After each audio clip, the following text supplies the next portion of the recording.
I recently ended my engagement after my fiancée and her parents publicly insulted my late mother during our rehearsal dinner.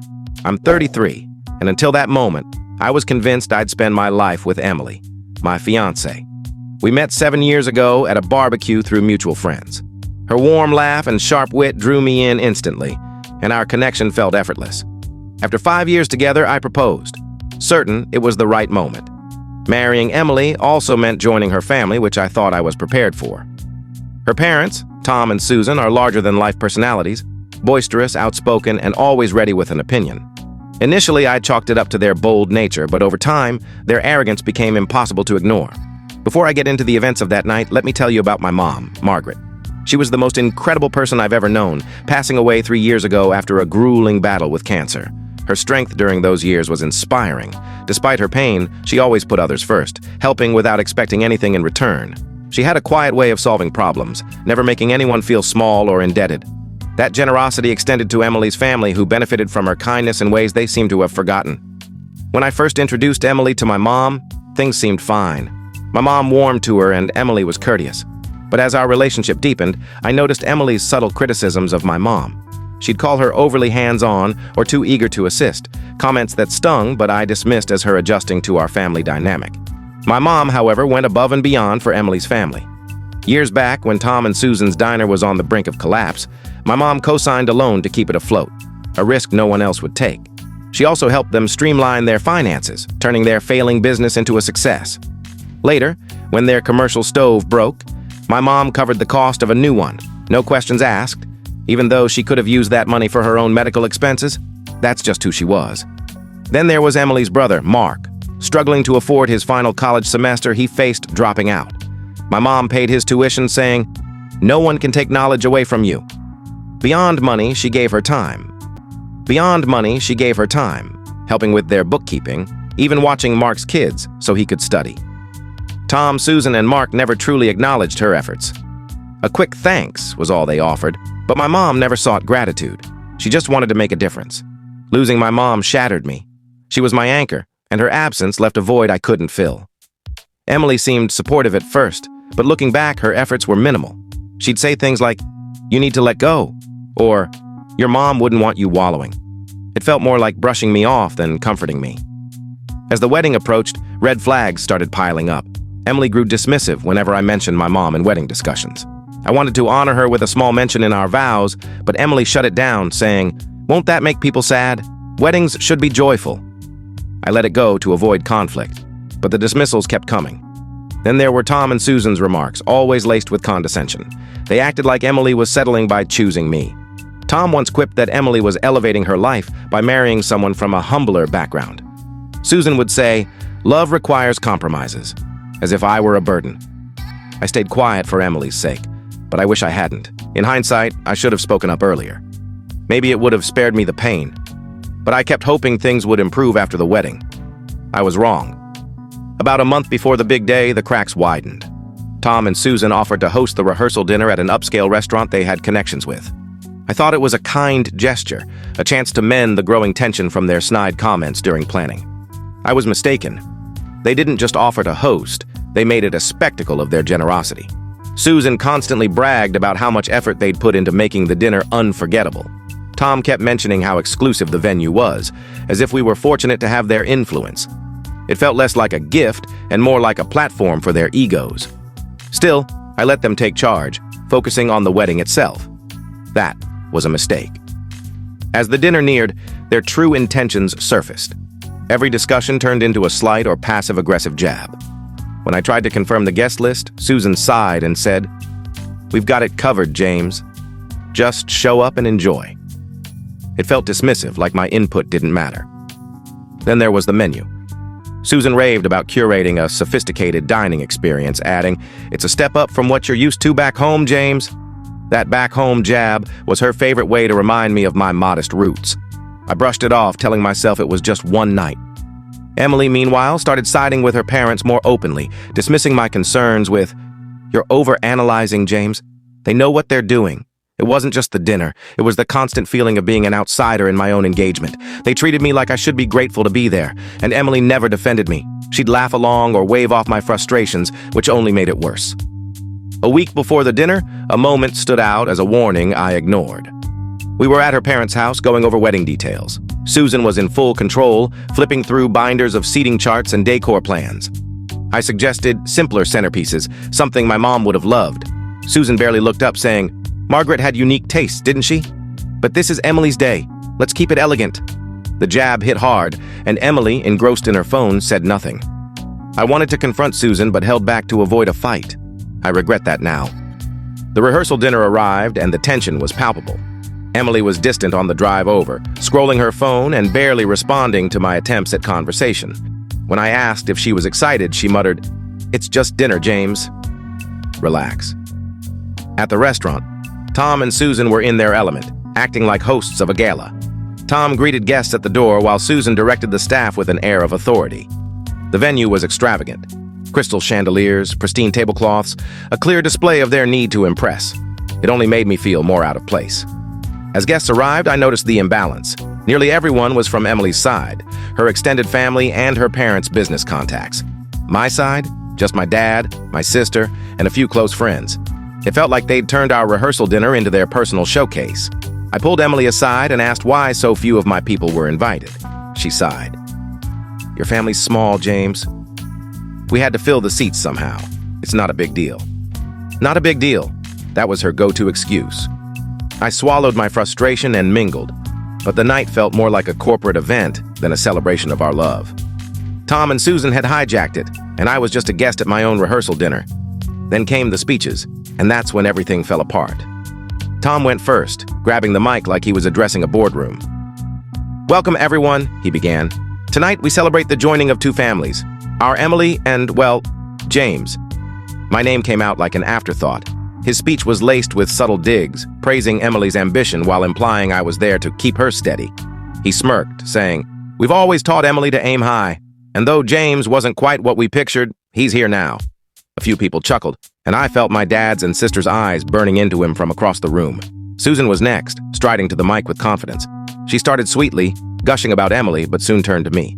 "Emily's taught James so much already," she said, as if I were some project she'd taken on. Then, with a patronizing smile, she added, "We're thrilled to welcome you, James. It'll be nice to have someone who's not afraid to roll up their sleeves, right?" The laughter from her relatives stung, and Emily just smiled along. Then Tom took the mic again. "One last thing," he said, clinking his glass. "Let's remember someone who shaped James, his mother, Margaret." For a moment, I thought he might say something respectful. Instead, he grinned and said, "Margaret was unique. Always ready to take charge, wasn't she?" Susan chimed in, "Oh yes, she loved to step in, even uninvited." They laughed like it was a shared joke. The room went quiet, but Tom pressed on. "She was generous, sometimes overly so. We'll keep her spirit alive at the wedding. Just hope James doesn't inherit her knack for meddling." He winked, and Emily giggled, saying, "Dad, enough," as if it were playful banter. My blood boiled. I looked to Emily, waiting for her to intervene, but she did nothing. They were ridiculing my mom's memory in front of everyone, and she thought it was funny. Susan approached our table, all fake sweetness. "James, I hope you're not upset. It was just a bit of humor." That was it. I couldn't stay silent. I stood, my chair scraping loudly. "Are you kidding me?" I said, my voice trembling with rage. The room froze. Emily whispered, "James, stop." But I ignored her. "You've spent the whole night mocking my mom, who saved your business and helped your family when no one else would. And you think that's a joke?" Tom leaned back, smirking. "Calm down, James. It was all in fun." "Fun?" I snapped. "You called her meddling. You mocked her kindness. How is that fun?" The silence was deafening. My dad and sister glared at Tom and Susan, while Emily's relatives shifted uncomfortably. Susan tried to laugh it off. "Oh, James, we were just sharing memories. Margaret always had to be in charge." "In charge?" I fired back. "She saved your diner, paid for your equipment, and funded Mark's degree. And this is how you honor her? By making her a punchline?" Tom stood, his tone sharp. "That's enough, James. If you're going to overreact, maybe you're not cut out for marriage." Emily tugged my arm. "Can we talk outside?" she pleaded. "No," I said, pulling away. "Not until your parents own up to their disrespect." Susan sighed. "James, you're ruining a joyful evening." "Me?" I said, incredulous. "You ruined it by dragging my mom's memory through the mud. And Emily, you let it happen." The whispers grew louder, but I didn't care. Tom pointed to the door. "If you're so offended, leave." For a moment, I considered it, but I saw my dad, sister, and friends watching, waiting for my move. I couldn't let Tom and Susan rewrite my mom's legacy. "No," I said firmly. "I'm not leaving until you understand what you've done. You act like my mom was a nuisance, but without her, you'd have nothing. She helped because she cared, not for praise. Your disrespect is shameful." The room was silent. Tom muttered, "We didn't mean it that way." But I cut him off. "It doesn't matter how you meant it.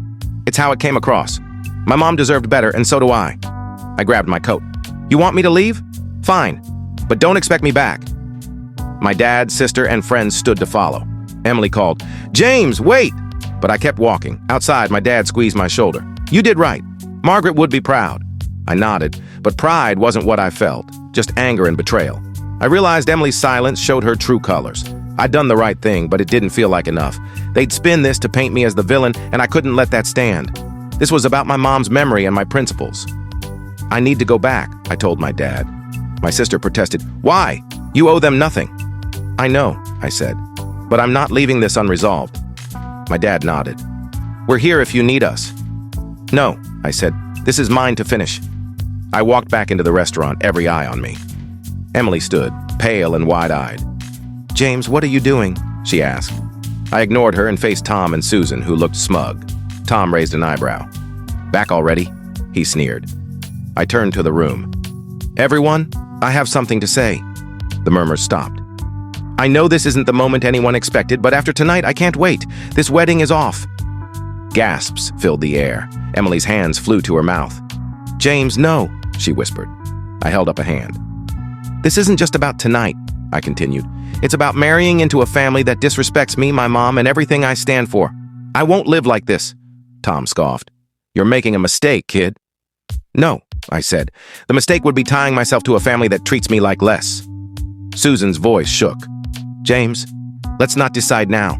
We can talk tomorrow." "No," I said. "This is done." I looked at Emily, tears streaming down her face, and walked out. "James, please," she called, but I didn't turn back. Leaving felt like shedding a weight. The sting was there, but relief washed over me. The wedding, the disrespect, the constant belittling, it was over. The next morning, my phone was flooded with messages. Emily's were desperate apologies. "I'm so sorry, James. Let's talk."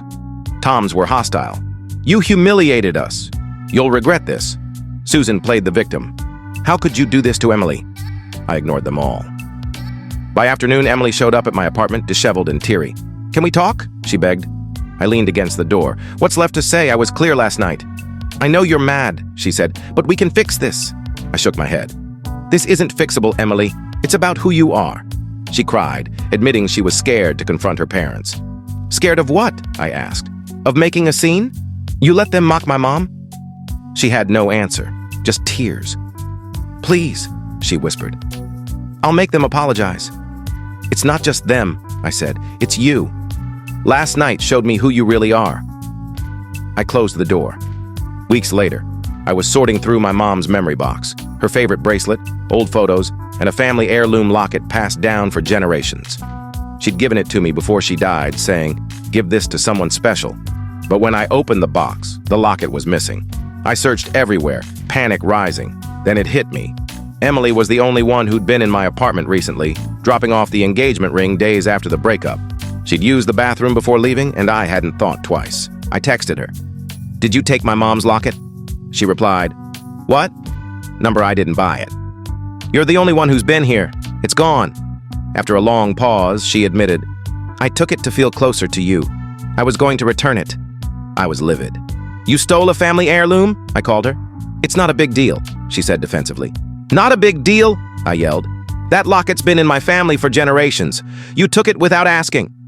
She claimed she left it at her parents' house for safekeeping. I demanded it back. An hour later, I was at Tom and Susan's. Susan opened the door, her smile fading. "I'm here for the locket," I said. She hesitated but let me in. Emily came downstairs holding it.